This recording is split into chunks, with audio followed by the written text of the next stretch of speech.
निशा, शाम को मार्केट से क्या क्या लेना है? अरे क्या हुआ बेटा, फिर सिर में दर्द है? क्या हुआ दीदी? 2 दिन बाद सगाई है, तेरी तबीयत ठीक नहीं है और फिर भी तू ऑफिस जा रही है? हाँ, ऑफिस नहीं जा रही हूँ, वो एनजीओ ने कैंप लगाया हुआ है गांव में, वहाँ जा रही हूँ। अभी भी सिर में दर्द है ना? मैंने आपसे बोला है आप ये मेडिसिन खाना बंद करो और किसी डॉक्टर को दिखाओ। रितु मैं ठीक हूँ। तो ठीक नहीं है। मुझे लेट हो रहा है, मैं जा रही हूँ। अरे पर सुन तो सही में। बाय। सुनो बेटा, सुनो।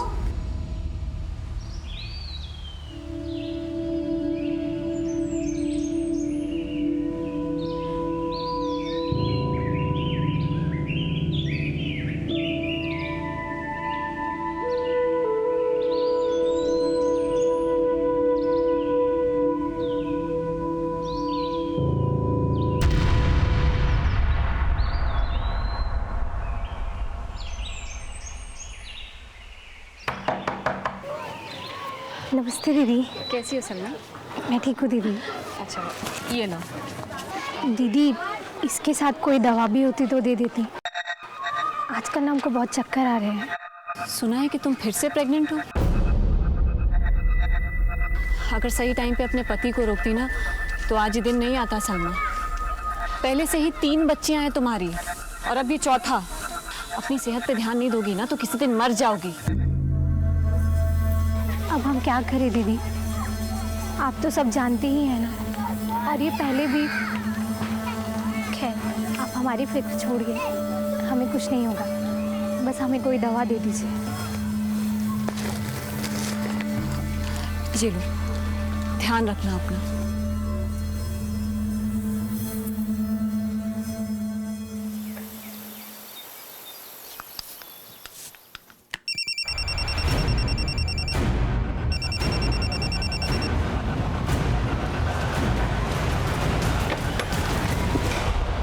क्या हुआ माँ?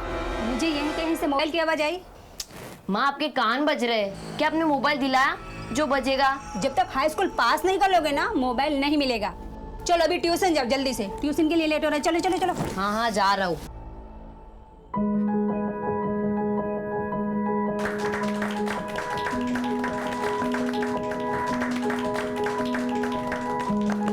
कैलाश, तरुण नहीं आया? नहीं भाई, सबसे ज़्यादा तबीयत खराब थी।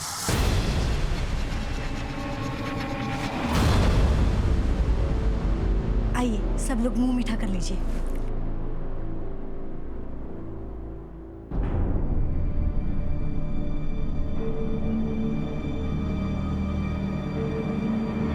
निशा, तुम ठीक हो निशा? निशा, निशा, निशा, क्या हुआ? तबीयत ठीक है ना बेटा? हाँ, पानी लाना। हाँ, वो बस चक्कर आ गया था। क्या कह रहा है अग्रवाल?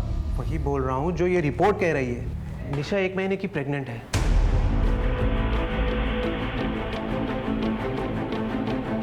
सुशील, तुम्हें ठंडे दिमाग से काम लेना होगा। पापा, अजीत, मैं सच कह रही हूँ। मुझे सच में नहीं पता कि रिपोर्ट्स में ये सब कैसे आ गया। मैं प्रेग्नेंट कैसे हो सकती हूँ पापा? मैं सच कह रही हूँ, मैं ऐसा कभी नहीं कर सकती। एक तो तुमने हमारी नाक कटवा दी, ऊपर से तुम दोनों मिलकर ये नाटक कर रहे हो। मैं इसको क्या समझता था और ये क्या? अब मुझे क्यों ब्लेम कर रहे हैं अंकल? अजीत, निशा तुम्हारे साथ बाहर जाती थी तो ये तुम्हारा बच्चा नहीं तो किसका बच्चा है? हाँ आंटी, इसका जवाब आप अपनी बेटी से क्यों नहीं पूछती? माँ, पापा, आप लोग मेरा यकीन कीजिए प्लीज। मैंने ऐसा किसी के साथ नहीं किया है, ना ही अजीत के साथ और ना ही किसी और के साथ। अब बोलिए, अब क्या बोलेंगे आप? किसी और का बच्चा, आप लोग मेरे मत्थे मर रहे हैं। मेरी माँ तो पहले ही इस शादी के खिलाफ थी और अब तुम्हारी ये हरकतें देखकर ना मुझे तो ऐसा लग रहा है कि मैं ही बेवकूफ था जो तुमसे शादी करने जा रहा हूँ। ये क्या कह रहे हो अजीत? प्लीज मेरा विश्वास करो। विश्वास? धोखा तुमने दिया है निशा। विश्वास की बात ना करो तो ही बेहतर है। अरे शर्म आनी चाहिए तुम्हें। और अब ना मुझे तुमसे कोई रिश्ता नहीं है। अजीत, अजीत मेरी बात सुनो। पापा, दीदी की तबीयत खराब है और वैसे भी ये भी तो हो सकता है कि डॉक्टर ने रिपोर्ट्स गलत दे दी हो। अब तू मुझे समझाएगी क्या सही और क्या गलत? तू जानती थी ना सब इसके बारे में? बोल निशा, तू बता किसके साथ मुंह काला किया तूने? किसी के साथ नहीं पापा, आप समझ क्यों नहीं रहे? मुझे लगता है मेरे साथ किसी ने कुछ गलत किया है, हमें पुलिस में कंप्लेन करनी चाहिए। दिमाग खराब हो गया तेरा? क्या बताएगी पुलिस को कि कोई भूत आया था और उसने ये सब किया है तेरे साथ? एक बात कान खोल के सुन ले, ये रिश्ता टूटना था, टूट गया। अब मैं और बेइज्जती बर्दाश्त नहीं करूंगा। परसों डॉक्टर का अपॉइंटमेंट है, इस बच्चे का अबॉर्शन करो और ये किस्सा यहीं खत्म करो।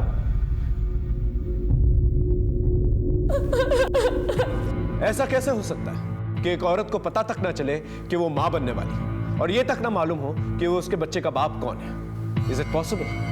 ये एक ऐसा सवाल था जो हमें शॉक कर रहा था, और जो जवाब हमें मिला वो और भी शॉकिंग था। खतरे की दस्तक घर की चौखट तक पहुंच चुकी थी, जो सबको सुनाई दे रही थी, लेकिन इससे पहले कोई कुछ सोचता समझता एक खतरनाक मोड़ आ गया।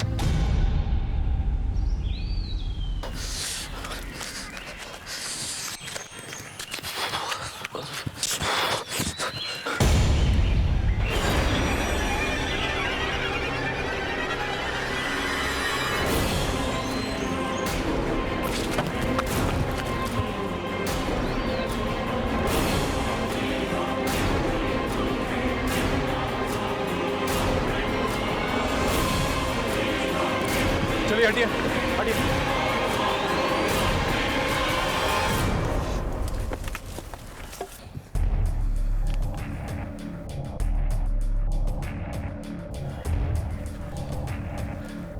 आसपास अच्छे से चेक करो। लाश को सबसे पहले किसे देखा? सर मैंने देखा सर। यहाँ क्या कर रहे थे सर? सर मैं सुबेरे हल्का होने आया था सर, तो यहाँ लाश पड़ी देखी, फिर आपको कॉल किया सर। सर गला घोट के मारा गया। बॉडी को देख के लगता है कि इसने अपनी जान बचाने के लिए काफी स्ट्रगल किया था।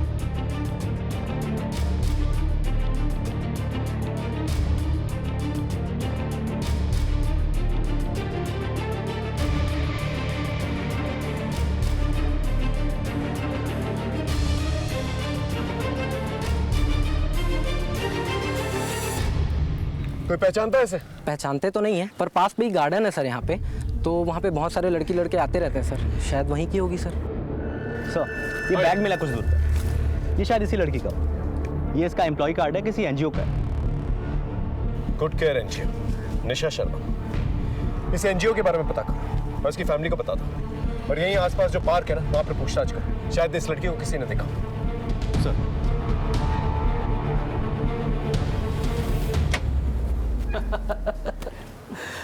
अरे सॉरी। अरे कोई बात नहीं, thank you. Thank you. Okay.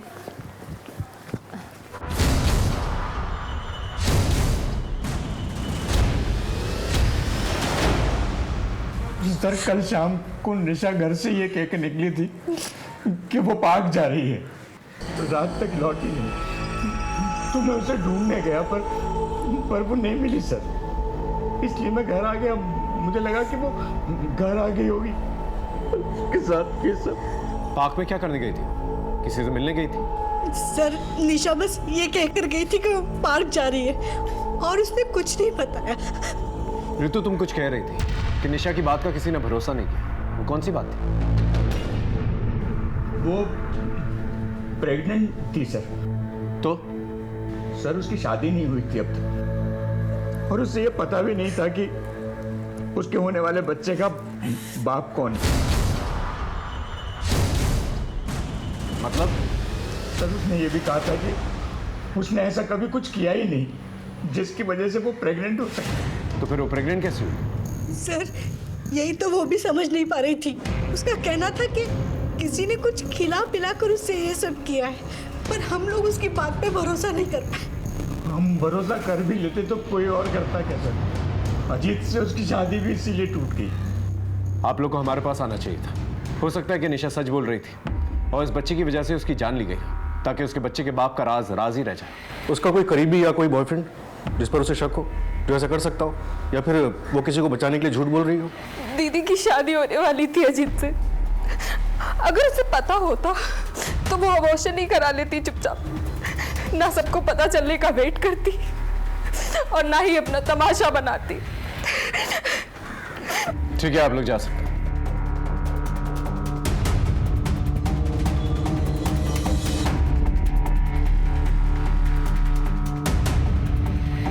Sir, जिस जगह निशा की लाश मिली वो जगह पार्क के काफ़ी नज़दीक है। मैंने पार्क के स्टाफ से चेक किया, लेकिन किसी ने भी निशा को नहीं पहचाना। ये जगह काफ़ी सुनसान रहती है सर। हो सकता है कि निशा को किसी ने वहाँ पे अकेले देखा हो, उसका फ़ायदा उठाने की कोशिश की हो, नाकाम रहा हो और उसे मार दिया हो, क्योंकि स्ट्रगल तो हुआ था। बिल्कुल हो सकता है, लेकिन निशा का कहना था कि उसे दवा देकर उसका रेप किया गया था। अगर एक सेकंड के लिए मान भी ले कि वो सही कह रही थी, अगर वो पुलिस के पास आ जाती तो पता नहीं किस इंसान का राज फाश हो जाता। सर, आपका कहना है कि किसी ने राज को राज रखने के लिए निशा को पार्क में बुलाया और हमेशा के लिए उसे खामोश कर दिया। फिलहाल हमें सारे ऑप्शंस खुले रखने होंगे पार्टी। एक काम करो, निशा के कॉल रिकॉर्ड चेक करो, देखो किसके कांटेक्ट में, उसके एनजीओ से भी चेक करो, और उसके मंगेतर, क्या नाम है उसका? अजीत सर। उसको बुला के लेके आओ। सर। ये ले, पिएगा? ये जो अटर पटर चीज है ना, वो मैं नहीं पीता। मतलब?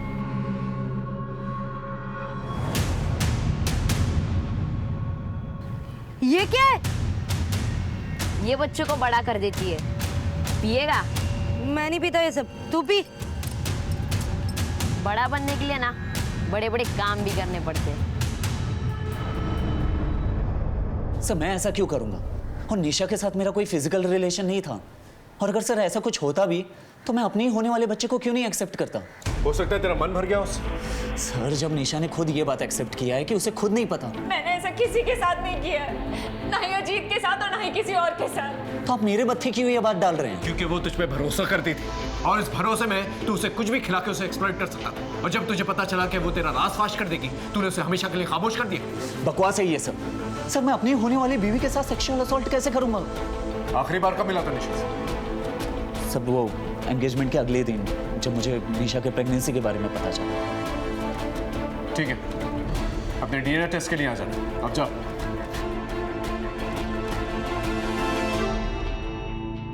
निशा की लाइफ में अजीत के अलावा कोई और भी था?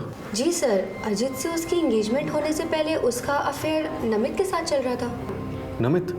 वो भी हमारी एनजीओ का टीम लीडर था। 1 साल के रिलेशनशिप के बाद दोनों का ब्रेकअप हो गया था। निशा की शादी का पता चलते ही उसने जॉब छोड़ दी थी। कब छोड़ी उसने जॉब? 1 महीने पहले। फिलहाल कहाँ जॉब करता है पता है? जी सर। सर, निशा के एक्स बॉयफ्रेंड के नए ऑफिस में बात हुई थी। 22 तारीख को वो देहरादून के लिए निकला था, ऑफिशियल टूर पे। इंटरेस्टिंग। निशा का भी मर्डर 20 तारीख को ही। और सर, ये निशा के पोस्टमार्टम की प्रिलिमिनरी रिपोर्ट। इसके हिसाब से निशा की बॉडी में हैवी सेडेटिव के ट्रेसेस मिले हैं। इसका मतलब निशा बिल्कुल सही कह रही थी, कोई उसे सेडेटिव्स दे के मोलेस्ट कर रहा था, तभी उसे पता नहीं चला उसके बच्चे का बाप कौन है। इस नमित को उठा के लेके आओ। और सेडेटिव्स का नाम सर्टेन होते ही उसे ट्रेस करना शुरू। सर, ये निशा के कॉल रिकॉर्ड्स हैं। इसमें ज़्यादातर कॉल्स तो फैमिली और ऑफिस से ही है। सर, जो निशा को लास्ट कॉल की गई थी वो पार्क के पास के गांव जैतपुर से की गई। किसने किया था ये कॉल? सर, ये नंबर किसी सलमा नाम की औरत के नाम पर रजिस्टर्ड है।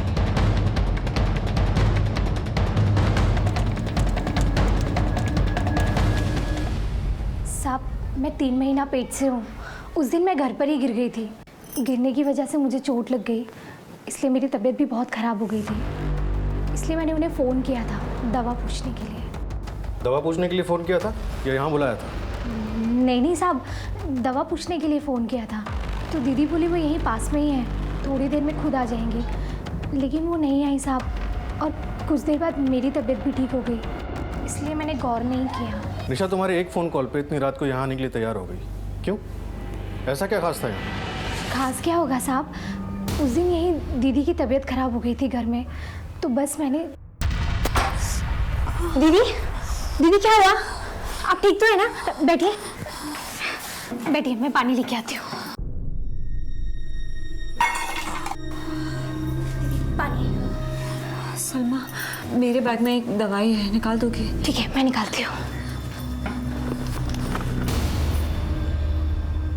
ये दवाई का नाम क्या था, कुछ याद है? हमें कैसे पता होगा साहब?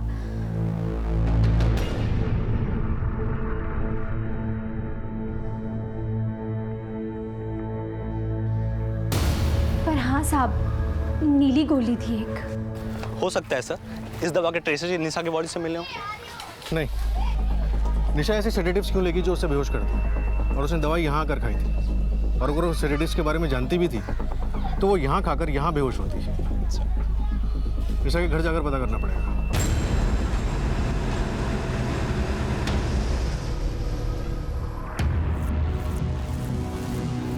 सर ये दवाई दीदी अपने माइग्रेन के लिए खाती थी, पर वो ये तभी लेती थी जब उसका सर दर्द कंट्रोल से बाहर हो जाता था।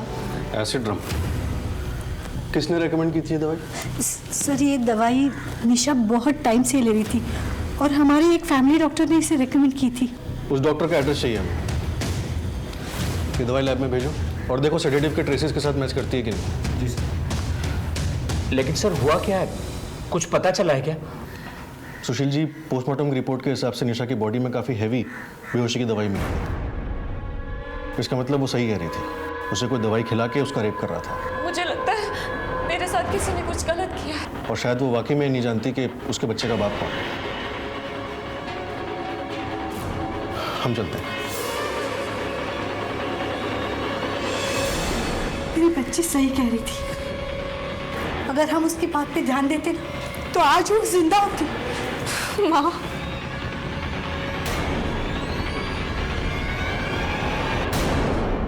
निशा जो एसिडम टैबलेट्स ले रही थी वो माइग्रेन की दवा है, लेकिन ये उसकी डिटेल पोस्टमार्टम रिपोर्ट के हिसाब से उसे BSG नाम की टैबलेट्स बतौर सेडेटिव दी जा रही थी। ये टैबलेट्स हॉस्पिटल में एनेस्थीसिया के तौर पे यूज होती हैं। इसका मतलब निशा को BSG टैबलेट्स जो है कोई जानबूझ के दे रहा था ताकि वो बेहोश हो सके, और ये काम कोई उसका अपना ही कर सकता है जिस पे वो भरोसा करती है। अगर ये सेडेटिव्स जनरल यूज के लिए नहीं है तो इसकी सेल और परचेज भी लिमिटेड ही होगी। एक काम करो पांडे, इस सेडेटिव्स के रिटेलर और डिस्ट्रीब्यूटर्स की लिस्ट बनाओ और पता करो कहाँ कहाँ डिस्ट्रीब्यूट किए। सर, हाँ यार, निशा का एक्स बॉयफ्रेंड नमित आया है। लेके आओ सर। निशा की शादी का सुनते ही नौकरी छोड़ दी और उसका मर्डर होते ही देहरादून चले गए। कोई खास वजह?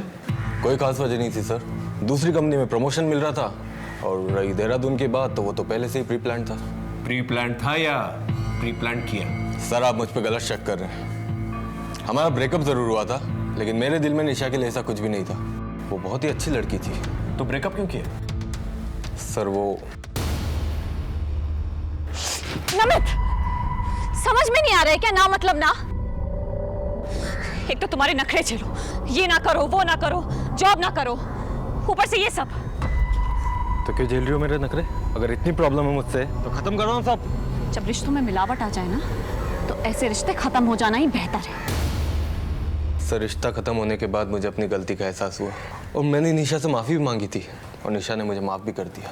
माफी मांगकर कोई भी रिश्ता फिर से कायम किया जा सकता है, लेकिन जब तुझे पता चला कि वो प्रेग्नेंट है, तूने हमेशा के लिए उसे खामोश कर दिया। 1 साल का रिलेशन था हमारा, जब उसने मुझे तब अपने पास नहीं आने दिया तो अब क्यों आने देती? इतनी अच्छी लड़की के साथ ऐसा कौन कर सकता है? जानता है किसी को?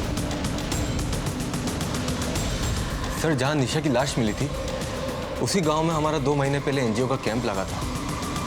वहां पर तूने बच्ची के हाथ में ये दिया, आके मुझसे पूछा कि अब्बू इसका क्या करते हैं? बोल, 10 साल की बच्ची है, क्या जवाब दूं इसका मैं? बोल। अरे पर लोगों में जागरूकता होना भी जरूरी है। मैडम जी आपकी जागरूकता गई तेल लेने। अगली बार से अगर मेरी बीवी या बच्ची के आसपास नजर आई तो काट के नाले में फेंक देंगे, समझी? कौन सा गांव था? जैतपुर। ठीक है, तुम जा सकते हो। DNA टेस्ट के लिए सिविल हॉस्पिटल पहुंच जाते। हम निशा के मर्डर तक पहुंचने के लिए कड़ी से कड़ी जोड़ रहे थे और एक नाम सामने आया, जावेद। लेकिन जावेद तक पहुंचने से पहले ही एक ऐसा मोड़ आया जिसने हमें भी चक्रव्यूह में डाल दिया। अरे कोई है बाहर? दरवाजा खोलो। रितु, अरे कोई है बाहर? तुम्हें किसने बंद किया? और रितु कहाँ है? मुझे नहीं पता, मैं खुद कब से रितु का आवाज लगा रही हूँ। रितु!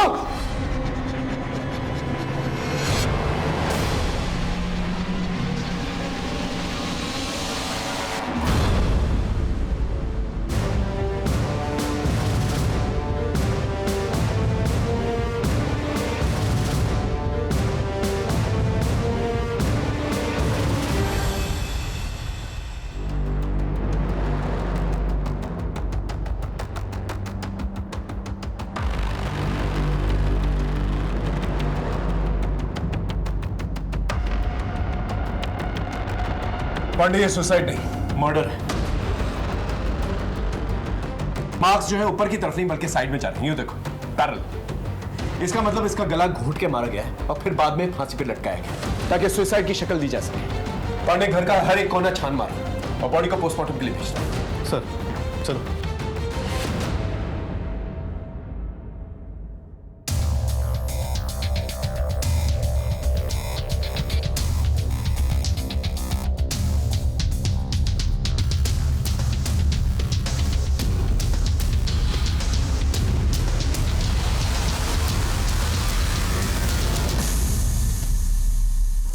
भाई साहब कैलाश, ये सब क्या हो गया भाई साहब?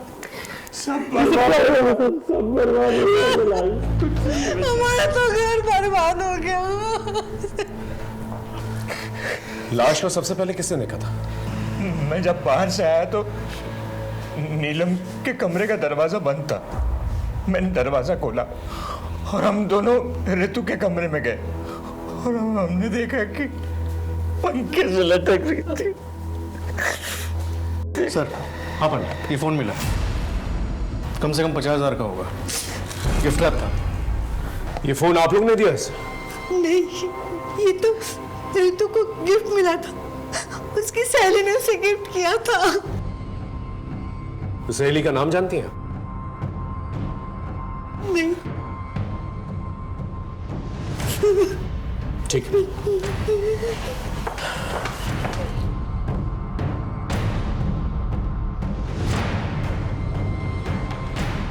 ऋतु को पूरा यकीन था कि निशा बिल्कुल सच बोल रही थी। इसका मतलब ऋतु को मालूम था कि कुछ ना कुछ हुआ है। इससे पहले वो अपना मुंह खोल पाती, उसे हमेशा के लिए खामोश कर दिया गया ताकि निशा का राज हमेशा के लिए राज ही रह जाए। पांडे, मोहल्ले में पूछताछ करो, शायद किसी ने कुछ देखा।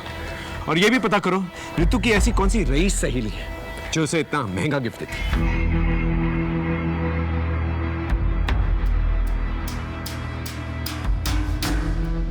पांडे, इस रईस सहेली के बारे में कुछ पता चला? वो हम पता कर रहे हैं सर, लेकिन जो फिलहाल पता चला है वो ज़्यादा शॉकिंग है। जिस जावेद ने निशा पर हमला किया था, उसे जान से मारने की धमकी दी थी, उसका इस केस से कुछ अलग ही कनेक्शन निकल कर आ रहा है। कैसा कनेक्शन? सर, इस जावेद की बीवी का नाम है सलमा, और ये सलमा वही है जिसके फ़ोन करने पर निशा उस रात वहाँ पहुँची थी। मैंने कुछ नहीं किया साहब, मैंने कुछ नहीं किया साहब। बोल। बताता हूँ साहब, उसका जो है ना मेरे परिवार में बहुत ज़्यादा दखल हो गया था साहब। उसकी बातें सीख के सलमा कहती थी कि बच्चे ना पैदा करो साहब। हद तो तब हो गई साहब जब उसने मेरी छोटी बच्ची को भी सिखाना चालू कर दिया साहब। बाप हूँ साहब बच्ची का, गुस्सा आ गया था साहब। बस इसलिए अपने परिवार से दूर रखने के लिए साहब उसको मैंने धमकी दी थी साहब। दूर रखने के चक्कर में दुनिया से दूर कर दिया उसे? अरे नहीं नहीं नहीं नहीं नहीं नहीं नहीं साहब, नहीं नहीं। आप बताओ, ऐसा करना होता तो 1 महीने पहले कहते साहब। सड़ने दो उसे जेल में, जब इसे कुछ याद आएगा ना खुद बकेगा। माफ कर दीजिए साहब, माफ कर दीजिए साहब। सर, आपकी बात सही थी, ऋतु ने सुसाइड नहीं किया, उसका मर्डर करके उसे फांसी पे लटकाया गया था। और एक बात सर, ये ऋतु भी निशा की तरह सेक्सुअली एक्टिव थी। कमाल, ये दोनों बहनें सेक्सुअली एक्टिव थी और दोनों का ही मर्डर हो जाता और माँ बाप को कुछ पता तक नहीं चला। इस ऋतु की बॉडी में सेडेटिव्स मिले हैं क्या? नहीं सर। मतलब इसका भी अफेयर था। हो सकता है कि ये दोनों बहनों का एक ही लड़के के साथ अफेयर था और इसी लड़के ने दोनों बहनों को मार दिया। सर, ऋतु के दोस्तों से बात की थी। हाँ, कोई भी उसके बॉयफ्रेंड के बारे में कुछ नहीं जानता और ना ही कोई ये बता पाया कि वो फ़ोन उसको किसने दिया होगा। कमाल है, उसका बॉयफ्रेंड था नहीं, उसके माँ बाप ने या उसके दोस्त ने मोबाइल फ़ोन गिफ्ट नहीं किया, तो शायद ये फ़ोन उसने खुद ही खरीदा। एक काम करो, मोबाइल फ़ोन के IMEI नंबर से ना पता करो कि मोबाइल फ़ोन कहाँ से परचेज किया गया और सुशील का DNA टेस्ट करवाओ। सुशील? लेकिन क्या वो ऐसा करेगा अपनी बेटियों के साथ? जिस दिन निशा का मर्डर हुआ था वो पार्क में था और ऋतु की भी लाश सबसे पहले उसी ने देखी। ये प्रेगनेंसी तो एक छलावा है, असल बात तो कुछ और है। ये ऋतु के कॉल रिकॉर्ड्स कब तक आएंगे? शाम तक आ जाएंगे सर।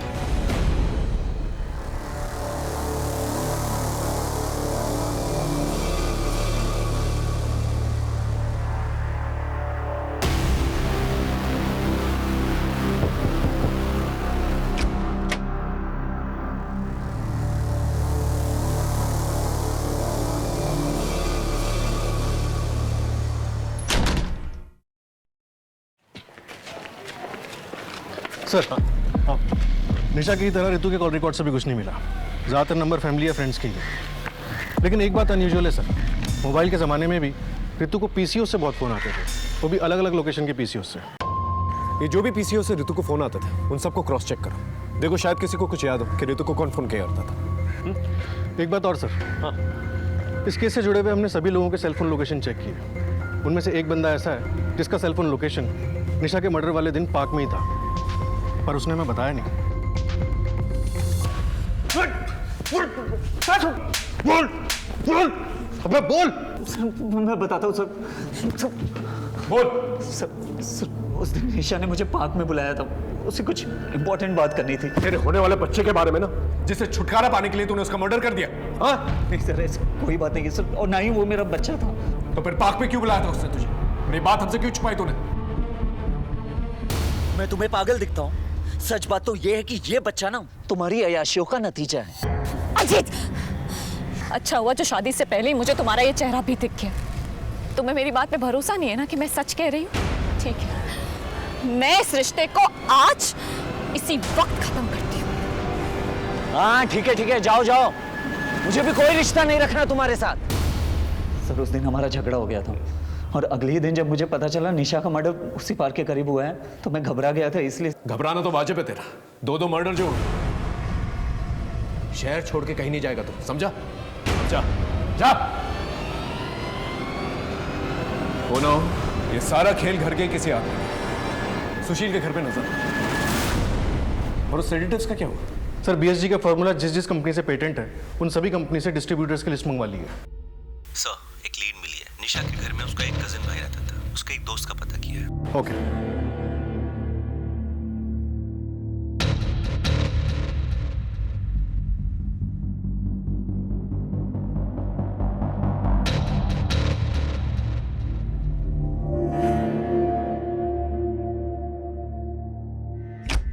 कब से आ रहा तू यहाँ पे? सर मेरा तो इस घर में आना जाना लगा ही रहता है, सारा सामान मेरे यहीं से तो जाता है। क्या हुआ सर?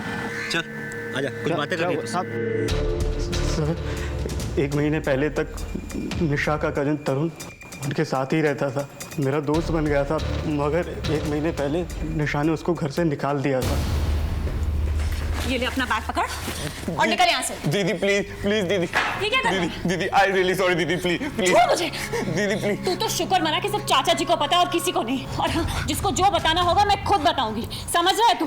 निकल यहाँ से। दीदी आई रियली सॉरी दीदी, प्लीज अब आगे से कभी नहीं होगा दीदी, सॉरी प्लीज। कोई सॉरी वॉरी नहीं दीदी। ये बैग पकड़ दीदी, दीदी प्लीज और निकल यहाँ। प्लीज दीदी प्लीज निकल यहाँ से, समझ में नहीं आ रहा दीदी, दीदी प्लीज दीदी।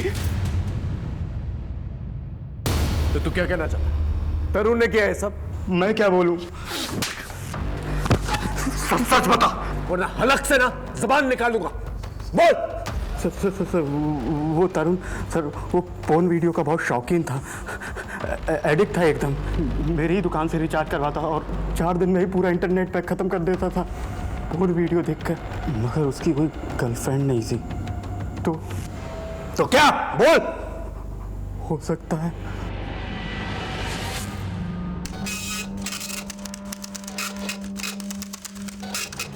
सर प्रतीक सही कह रहा था कि तरुण इसकी इंटरनेट हिस्ट्री पॉर्न से भरी पड़ी है, आज भी कई प्रोस्टिट्यूट्स के साथ कांटेक्ट में है। सर मोहल्ले वालों ने बताया कि तरुण और निशा के एंगेजमेंट में आया था और ना ही निशा और ऋतु के अंतिम संस्कार में। ये तरुण 1 महीने तक निशा के घर में रहा था और निशा की प्रेगनेंसी भी 1 महीने की थी। कहीं तरुण ने दवा देकर निशा को मोलेस्ट तो नहीं किया? और जब निशा को इस बारे में पता चला उसे तरुण को घर से बाहर निकाल दिया। लेकिन सर अगर तरुण ने ऐसा किया था तो फिर निशा ही क्यों कह रही थी कि उसे पता नहीं उसके बच्चे का बाप कौन है? ये तो उसके परिवार वाले कह रहे हैं, लेकिन निशा ने अपने परिवार वालों को क्या कहा ये हमें पता लगा।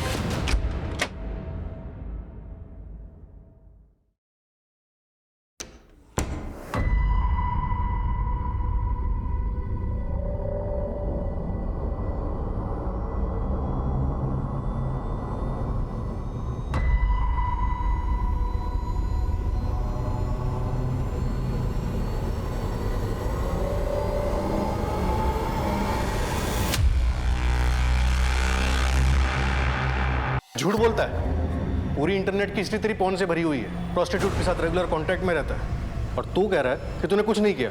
हाँ सर मैं प्रोस्टिट्यूट के कांटेक्ट में हूँ, लेकिन सर ये मेरी बीमारी का इलाज है। ऐसी कौन सी नई बीमारी हुई है तुझे जिसके इलाज के लिए तुझे प्रोस्टिट्यूट के पास जाना पड़ता है? सर तरुण एक्चुअली सेक्स एडिक्ट है, इसका इलाज भी चल रहा है। डॉक्टर का कहना है कि इस एडिक्शन का सिवाय सेल्फ कंट्रोल के कोई और इलाज नहीं है। और इसीलिए सर मैं प्रोस्टिट्यूट के पास जाता हूँ सेल्फ कंट्रोल चेक करने के लिए।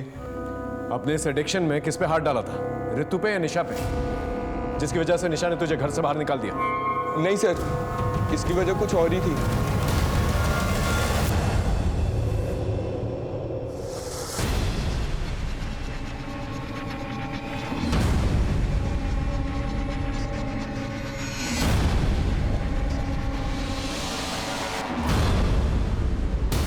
और सर मैं इसी इंसिडेंट के बाद अपने घर लौट आया था और निशा दीदी ने पापा को छोड़कर किसी और को ये बात नहीं कही थी। निशा रेड लाइट एरिया में क्या कर रही थी? सर वो तो मुझे नहीं पता, लेकिन जब मैं निशा दीदी के घर में रहता था तो कई बार कुछ अजीब गरीब हुआ था।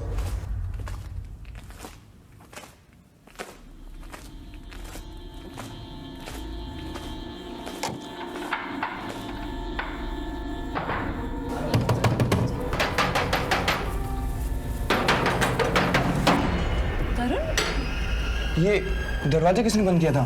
अरे मुझे क्या पता, मैं तो पानी पीने उठी थी, देखा तेरा दरवाजा बाहर से बंद है। दीदी मुझे लगा हॉल में कोई था। पागल है क्या? मैं ही थी और कोई नहीं था। तू जाके सो जा।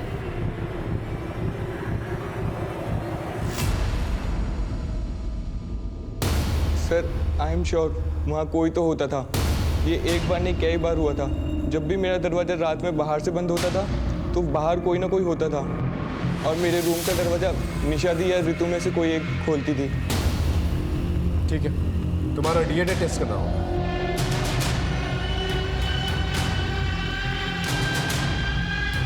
सर, निशा एनजीओ के रूटीन काम से अक्सर रेड लाइट एरियाज में जाती थी और रुचि ने बताया कि वहाँ उसने तरुण को देखा था। हो सकता है फैमिली की इज्जत बचाने के लिए उसने तरुण को घर से निकाल दिया। कोई तो था जो उस घर में आता जाता था और सर्टिफिकेट्स का इस्तेमाल भी हुआ है। सर कब? सर मैं ऋतु के कॉल डिटेल्स में मिले सभी पीसीओ को क्रॉस वेरीफाई किया, तो भी पता नहीं चल पाया कि ऋतु को कौन कॉल करता है। लेकिन सर 5 पीसीओ ऐसे हैं जहाँ पे ऋतु को कॉल करने के बाद किसी दूसरे नंबर पर भी कॉल किया गया था। ये नंबर श्रीकांत गुप्ता था।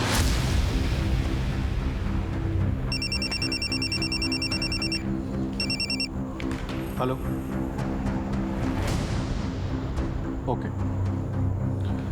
सर, बीएसजी के 4 डिस्ट्रीब्यूटर्स में से सिर्फ एक डिस्ट्रीब्यूटर है गाजियाबाद में, मेडोक फार्मेसी।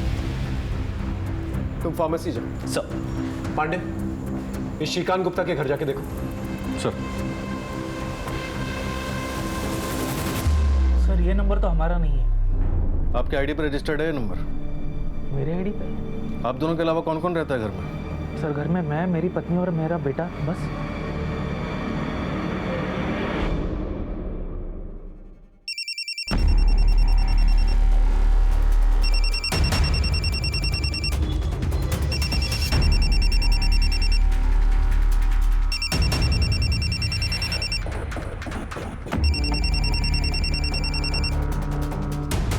ये फोन किसका है? सर फोन का तो पता नहीं, लेकिन ये बैग मेरे बेटे का है।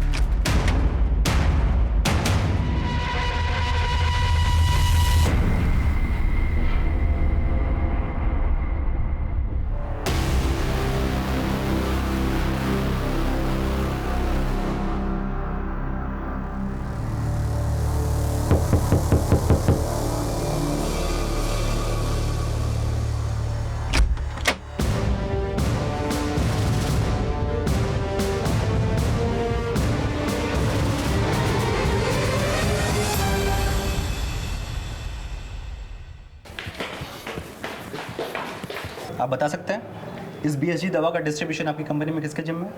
Wait sir.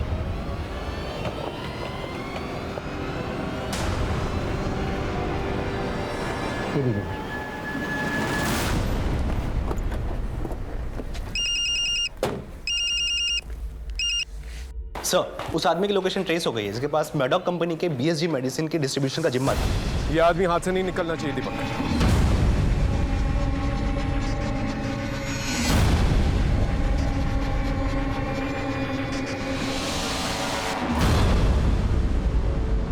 अपने ट्यूशन टीचर के साथ तुमने ऐसा क्यों किया? सर मुझे मोबाइल खरीदना था, लेकिन मेरे पापा मम्मी मान ही नहीं रहे थे। फिर एक दिन वो मुझे पार्क में मिला। उसने मुझसे कहा अगर मैं उसका एक काम कर दूं तो वो मुझे मोबाइल देगा। वो क्या काम करवाना चाहता था तुमसे? सर राहुल को उसने अपनी जाल में फंसा के मुझे ड्रग्स दिलवाए।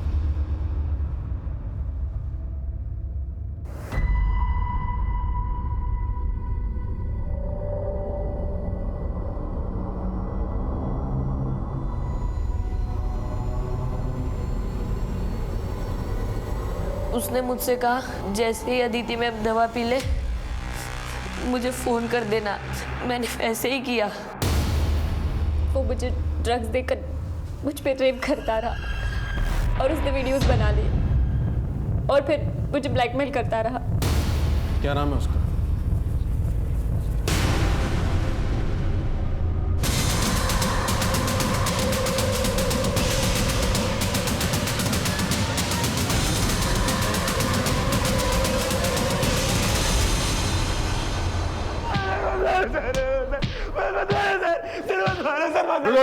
रुको, उठाओ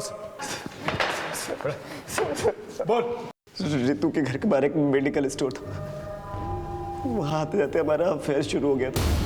मैंने मेरे और रितु के बीच के कुछ प्राइवेट मोमेंट्स के वीडियोस रिकॉर्ड के लिए थे। घर में सबके सो जाने के बाद वो सबके कमरों की कुंडी लगा देती थी ताकि कोई भी जागे तो मैं वहाँ से चला जाऊँ।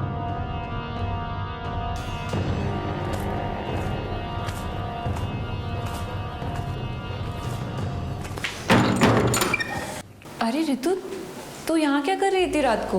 मैं पानी पीने आई थी। अच्छा।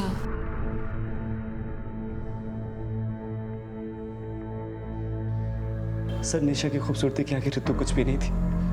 मेरा मन टोल गया था। मैंने रितु को वीडियोस दिखा के धमकाया कि वो निशा के साथ फिजिकल होने में मेरी मदद करे। मेरी दी हुई दवा को निशा की माइग्रेन वाली दवा के साथ दे दी।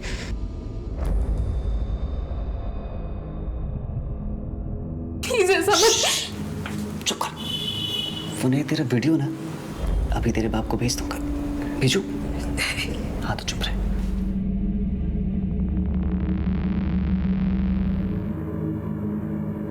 सब कुछ मेरे हिसाब से चल रहा था, मगर निशा प्रेग्नेंट हो गई और चीजें बदल गई। रितु ने आके मुझे बताया कि निशा को उस पर शक हो गया है। मैंने आज तक कभी किसी के हाथ से कुछ नहीं खाया, सिर्फ तुम ही मुझे दवाई देती हो। कहीं तुमने ही तो ये सब। ये क्या बोल रही दीदी? इसलिए मैंने उसे ठिकाने लगाने का प्लान बना लिया। 2-3 दिन मैंने उसका पीछा किया, फिर वो मौका आ गया जिसकी मुझे तलाश थी। वो सुनसान रास्ते में अकेले जा रही थी। रितु को क्यों मारा? रितु को शक हो गया था कि मैंने निशा का मर्डर किया है, और पुलिस को जब ये पता चला कि निशा को सिलेक्ट्री देकर उसका रेप किया गया, रितु डर गई। हमें ना पुलिस को सब कुछ सच सच बता दो। देख, किसी को कुछ भी पता नहीं चलेगा, बस तुम अपना मुंह बंद रखना। रितु इतने डर गई थी कि अगर पुलिस उससे एक बार भी पूछताछ करती तो वो सब कुछ उगल देती, पर मैं ये रिस्क नहीं लेना चाहता था।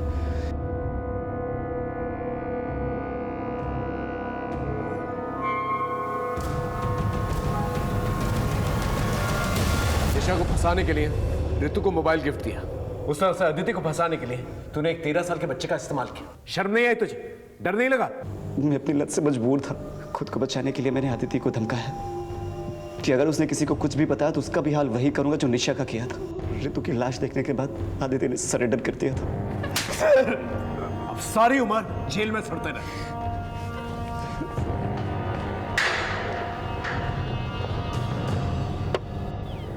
देखा आपने कितनी दस्तकें मिली। निशा का अपनी तबीयत को इग्नोर करना ये एक दस्तक थी। निशा का ये बार बार कहना कि उसे नहीं पता उसके बच्चे का बाप कौन है। मैं प्रेग्नेंट कैसे हो सकती हूँ पापा? और उसके फैमिली मेंबर्स को इस दस्तक को इग्नोर करना। निशा के माँ बाप को पुलिस की हेल्प लेनी चाहिए थी। मोबाइल फोन का सीक्रेटली इस्तेमाल करना ये भी एक बहुत बड़ी दस्तक थी। बच्चों पे नजर रखना बहुत जरूरी है, क्योंकि कोई भी उन्हें बहला फुसलाकर गलत काम करवा सकता है। अजय ने जब रितु को ब्लैकमेल करना शुरू किया तो वो पुलिस की मदद ले सकती थी, लेकिन वो चुप रही और अजय का शोषण सहती रही, और उसी चुप्पी की वजह से निशा भी अजय का शिकार बनी। इसलिए चौकन्ना रहना बहुत जरूरी है। फिर मिलेंगे एक नए केस के साथ। तब तक देखते रहिए क्राइम पेट्रोल दस्तक।